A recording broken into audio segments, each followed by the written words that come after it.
Welcome back, shoemakers. It's been a while. Today we're going to be looking at how to create our weaved top apron loafers. In fact, several types of patterns that we're going to be learning how to make. So this type that you weave the top, the type that you add an extra apron and then sew it on, all of that is in store. So hang on for the next 2, 3, or 4 videos that we're going to create in the series. So as always, we start by marking out the center lines. Now, this is not the type of video where I give you guys blow by blow commentary of exactly what is going on. I assume that you already know quite a bit of what I am doing. So, adding the center line, I'm pretty much sure that if you've been following my videos for the past 5 of 6 videos prior to this one, you exactly know what's going on. So what will happen is in several places where I think that I'm doing something out of the ordinary, something that I have not taught before, I will explain those. Otherwise, I'm just going to have my usual chit chat with you guys over a cup of coffee, and we catch up and see how things have been. Things have been pretty much cool with me. I actually wanted to put out this video about a week or, yeah, about 7 days ago, but I mistakenly deleted the few footage that I shot for it from my phone. So, when a customer of mine now ordered a shoe that is similar to the video that I had shot earlier, while I had the option of using the pattern that I created prior to this time, I decided, you know what, these guys probably will love to see this on YouTube, so I created the video again. How cool is that? They say you can do anything for love. I love you guys, so I don't mind. I don't mind spending the time to create the patterns. So basically, what I have done is to design my basic pattern on both sides of the last. Then I have also using the curves and contours of the last drawn in my apron, like we did in the last video. So I've just peeled out the last copies right now. I'm going to prepare them for the creation of the mean form. But one extra thing that we're going to do in this video is that we are going to spring the apron independent of the entire body of the loafers, and then we are also going to find a mean form of the apron independent of the entire body of the loafers. So you're going to see why that is important and why I actually did it.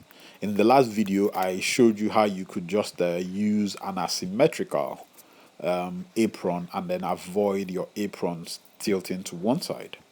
Yeah, doing it that way will solve that problem for you, but sometimes you want your aprons to be symmetrical. So this is how that is done. So first things first, we are going to create the mean form.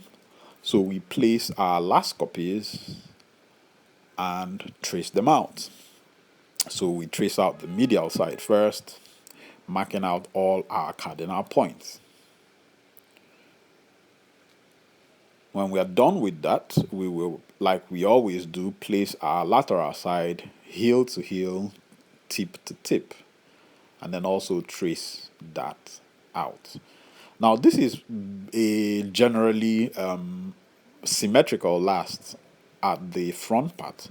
So you would find that the center line pretty much corresponds to each other. The problem is towards the bottom. So the more you progressively fold towards the feather edge, the last is less and less symmetrical, which can also give you a problem of tilting your apron towards one side. Hence the reason why I'm taking all of this pain to, draw out the pattern and then have a method for springing and mean forming the apron independent of the entire loafers. Right now I'm going to mark out the back height, draw in the top line,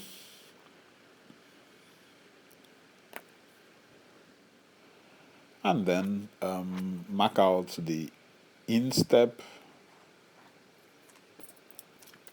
I've marked in the instep. Let's just cut along the vamp and then the line from the vamp point towards the instep. So cut all of that away, marking our instep, and then from 1 cm or 1.5 cm beneath it, we'll draw in our tongue line. Half a centimeter from the middle point of our vamp line, and then 4 cm on our tongue line. We join those two lines together, and then the tongue of our basic loafers is complete. 1 cm, 1 cm away, we draw in our curve. And this is basically our basic loafers on our mean form. The next thing we are going to do is we are going to abandon this mean form for a while, and like I have been saying, face the aprons that we had from our last copies. So let's take a look at those aprons. So basically I'll trace out the medial side apron. Now this again underscores the reason why I designed on both sides. I want to be able to have the apron designs from both sides so that I can independently spring them, and then also independently, and also by having the two of them, be able to do a mean form of the two. So I draw in the vamp line as it cuts across that apron, and then the lateral side apron, I'll draw that one out as well.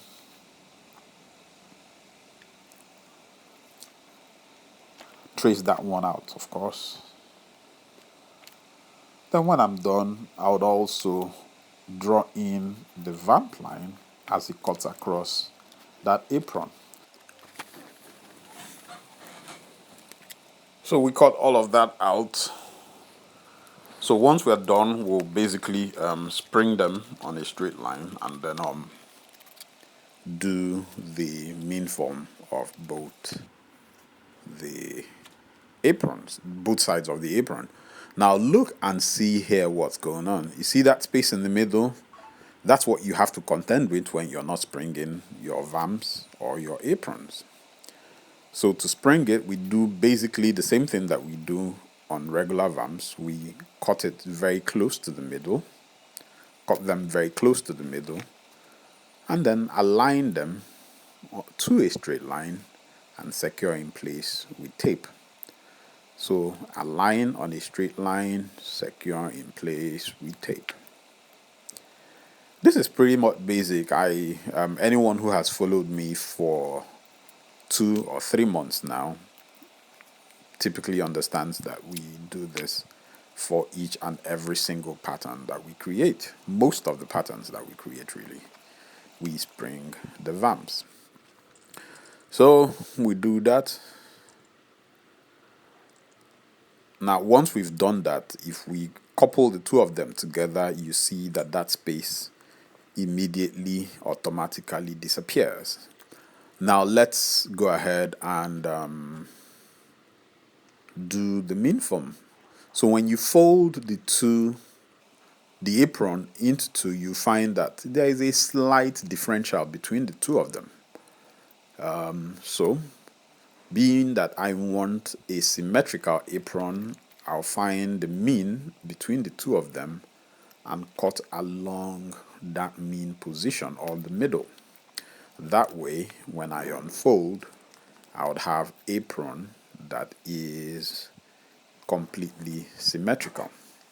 So this is the first part of the video, ladies and gentlemen. I just wanted to show you guys that that's how I go about creating my symmetrical apron. The next thing I'm going to do is to spring the rest of the loafers, the rest of the basic loafers, and then basically work from there. So that's it, ladies and gentlemen. In part 2, we'll go into the main nitty-gritty of how to weave the aprons. So see you in the next video. And if you want to support the channel in any way, we have a donation button in the description that you can use for that. We love you. See you in the next video. Bye bye. Oh, and one more thing. Let me know in the comment section if you would want for me to come to your city to teach some shoemaking. See you.